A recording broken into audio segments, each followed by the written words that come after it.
আসসালামু আলাইকুম friends, welcome back to my channel.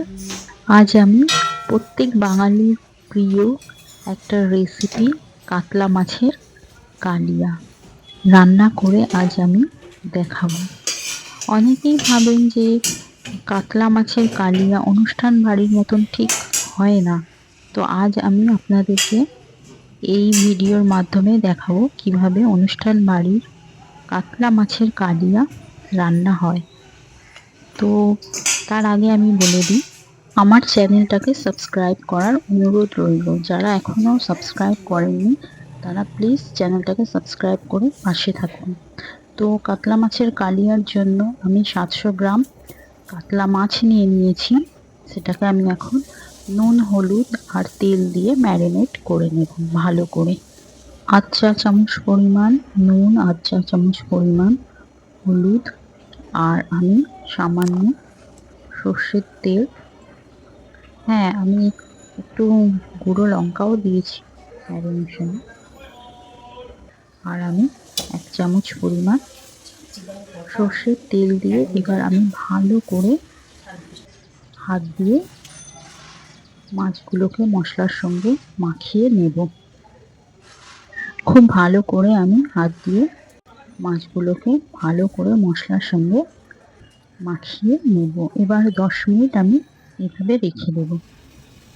একটা কড়ার মধ্যে কড়াটাকে গরম করে আমি 3 থেকে 4 টেবিল চামচ সর্ষের তেল নিয়ে নিলাম।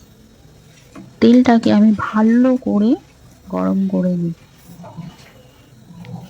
কারণ আমি এই তেলের মধ্যে মাছগুলোকে ভেজে নেব। আমার মাছের সাইজগুলো ভালোই বড় বড় নিয়েছি, যাতে স্বাদটা আরও বেশি হয়।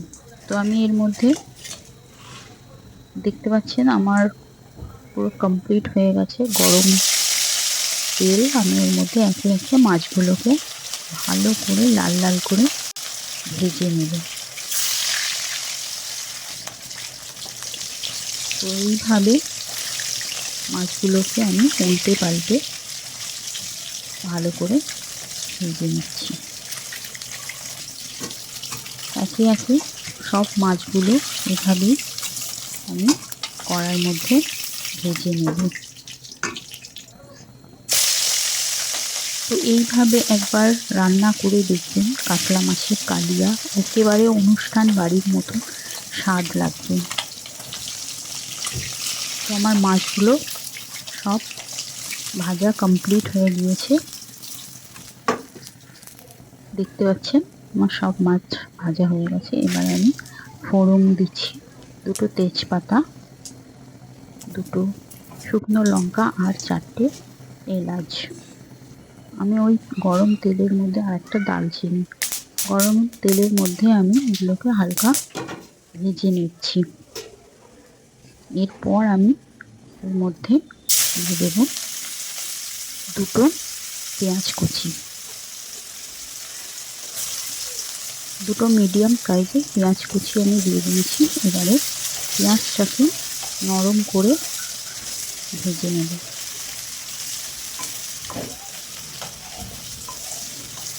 কাতলা কালিয়া রান্না করার সময় 2 রকমের পেঁয়াজকে ব্যবহার করতে হবে, একটা কুচানো পেঁয়াজ আর আরেকটা পেঁয়াজ হচ্ছে গ্রেট করা। তো আমি গ্রেট করা পেঁয়াজ আর একটা বড় সাইজের পেঁয়াজকে গ্রেট করে রেখেছিলাম, ওটাকেও আমি দিয়ে দিলাম।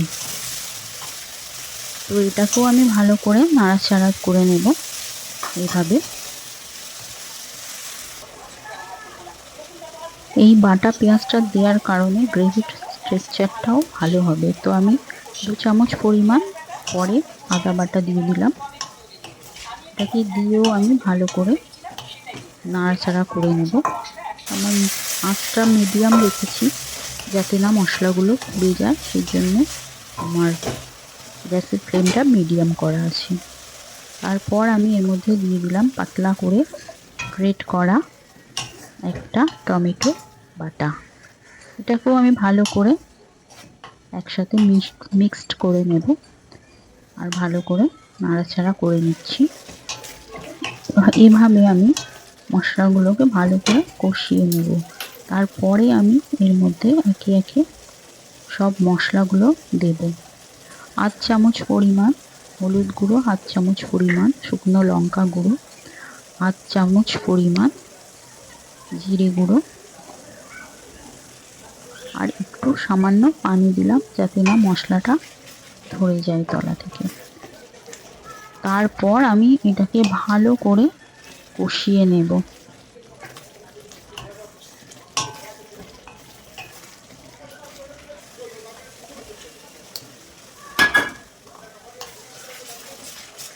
তারপর আমি 2 চামচ পরিমাণ ফাটিয়ে রাখা টক দই এর মধ্যে দিয়ে দিলাম। দিয়ে আমি কন্টিনিউ এটাকে নেড়ে যাব যাতে না দইটা ফেটে যায়।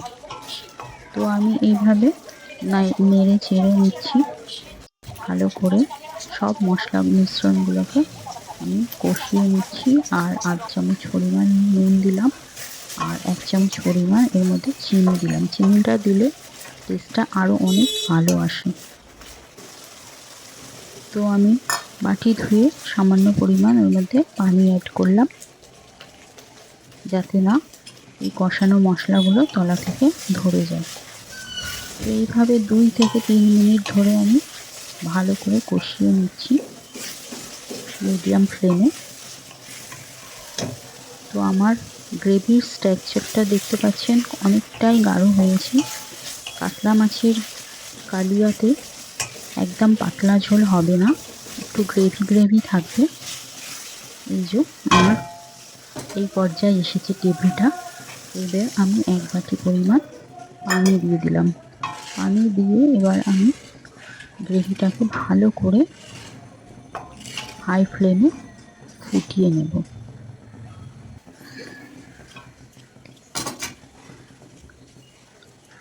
দু মিনিট ধরে আমি এটাকে ফুটিয়ে নেব। তার মধ্যে আমি গ্রেভিতে আমি 4টে পরিমাণ কাঁচা লঙ্কা অ্যাড করলাম। কাতলা মাছের কালিয়া এটা অনুষ্ঠান বাড়ি না, এতে একটু ঝালটা কম হবে। তো আপনারা যদি ঝাল খেতে চান তো আরও কাঁচা লঙ্কা অ্যাড করতে পারেন। তো আমার ফুটে গেছে গ্রেভিগুলো, আমি ঝোলটা এবারে একে একে কাতলা মাছগুলো ভেজে রাখা আমি দিয়ে দিচ্ছি গ্রেভির মধ্যে। আমার চ্যানেলটাকে যদি আপনারা ফেসবুক থেকে দেখে থাকেন তো পেজটাকে অবশ্য ফলো করে নেবেন ফ্রেন্ডস। রান্নাটা অত্যন্ত সিম্পল না রান্না। আমার চ্যানেলে রান্নাগুলো সবই সহজ পদ্ধতিতেই করি আর খেতেও খুব টেস্টি হয়। তো এইভাবে বাড়িতে যদি কোনো গেস্ট আসে এইভাবে একবার রান্না করে দেখতে পারেন, আশা করি ভালো লাগবে। সবার শেষে আমি 1 চামচ পরিমাণ গরম মশলা দিয়ে দিলাম। তো আমার রান্নাটা কাতলা মাছের কালিয়া অনুষ্ঠান বাড়ির মতন একেবারে রেডি হয়ে গিয়েছে। তো আমার ঝোলটা এখনও অনেকটাই পাতলা আছে, তো আমি একটু গ্রেভি গ্রেভি রাখবো। এই যে সবার শেষ পর্যায়ে দেখুন আমার রেডি হয়ে গেছে কাতলা মাছের কালিয়া। পরিবেশনের জন্য একেবারে রেডি। দেখতে কতটা লোভনীয় লাগছে ফ্রেন্ডস দেখুন, খেতেও কিন্তু অত্যন্ত টেস্ট। এইভাবে একবার আপনারা বানিয়ে দেখবেন। এটা গরম ভাতের সঙ্গে বা পোলাওয়ের সঙ্গে অনায়াসে খেতে পারেন। তো আজকের মতন টাটা, দেখা হবে নেক্সট কোনো ভিডিওর সাথে। ধন্যবাদ।